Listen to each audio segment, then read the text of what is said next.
La mauvaise herbe, elle sera d'abord tuée. Au bout de 3 jours, on voit maintenant, allons un peu de ce côté, on va voir quand au bout de 3 jours, quand c'est aussi, voici un exemple, voilà, voici un exemple, au bout de 3 jours, voici un plan de 3 jours, au bout de 3 jours, voyez, voici un plan de 3 jours, au bout de 3 jours, généralement quand il sort c'est 2 feuilles, comme là maintenant. Généralement quand il sort c'est 2 feuilles, comme là maintenant on voit, c'est juste 2 feuilles, c'est 2 feuilles ici. Maintenant au bout de 7 jours, venez voir, c'est ça, au bout de 7 jours, vous voyez, au bout de 7 jours. Parce qu'au bout de les 3 premiers jours, quand vous regardez la plante, elle n'a pas l'aspect du gombo. C'est au bout de 7 jours que beaucoup disent que, hey, donc ça c'est même le gombo. Donc c'est au bout de 7 jours, généralement, quand les passants, quand quelqu'un passe, c'est là où ils se rendent compte que c'est même le gombo qui est planté là. Parce que quand on va au bout de 3 jours, regardez, quand vous voyez ce plant, il ressemble au gombo. Il ne ressemble pas. Vous pouvez croire que même c'est une herbe, vous ne voyez, il ne ressemble pas. Un peu le plan. Quand vous voyez cela. Maintenant, au bout de 7 jours, vous voyez la différence maintenant. Un peu. C'est un peu ça.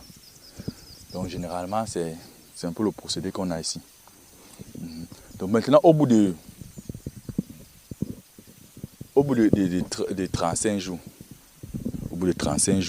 on a maintenant les floraisons qui commencent. Au bout de 35 jours, on a maintenant les floraisons qui commencent. Et la plante, la fleur sort, elle est toute jaune. C'est cette fleur, elle est toute jaune. Plus elle commence à s'enrouler, genre à former le fruit lui-même. Moi, ça enroulé à former le fruit lui-même. Ce qui fait que, en ce moment-là, on attend déjà maintenant nos 45 jours pour commencer à récolter.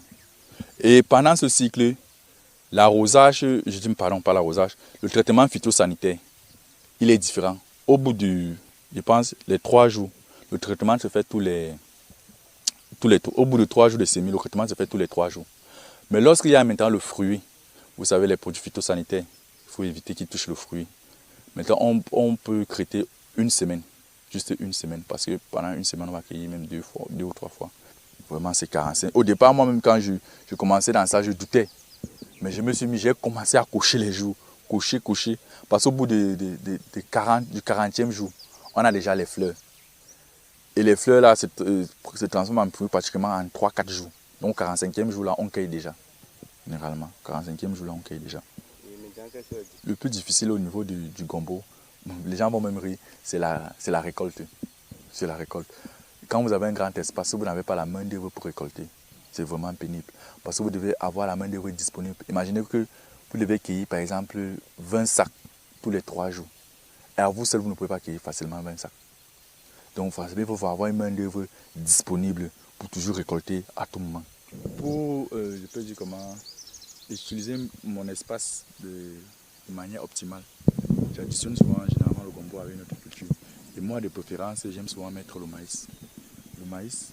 Pourquoi le maïs? Parce que le maïs aussi, en saison sèche, il se vend aussi très bien. Et aussi, je peux dire qu'il est compatible avec le gombo.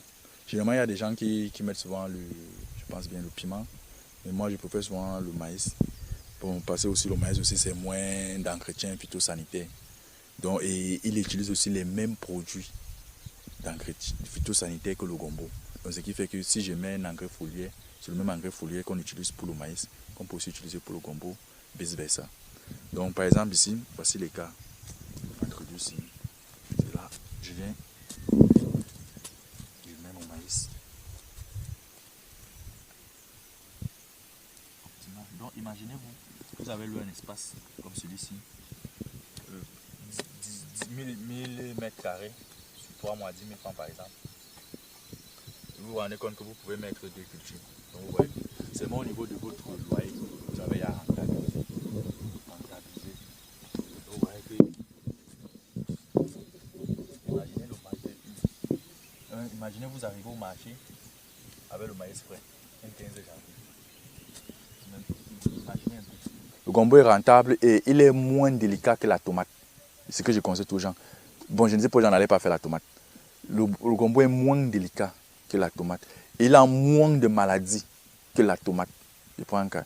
Il a moins de maladies que la tomate. Il a moins des attaques que la tomate, la pastèque, un peu ces autres cultures maraîchères là. Donc c'est ça la particularité avec le Gombo, il a moins d'attaques que ça. Bon, à l'avenir, honnêtement, pour moi personnellement, j'aimerais avoir une société agricole. Généralement, j'aimerais avoir une société agricole. C'est ce que je projette.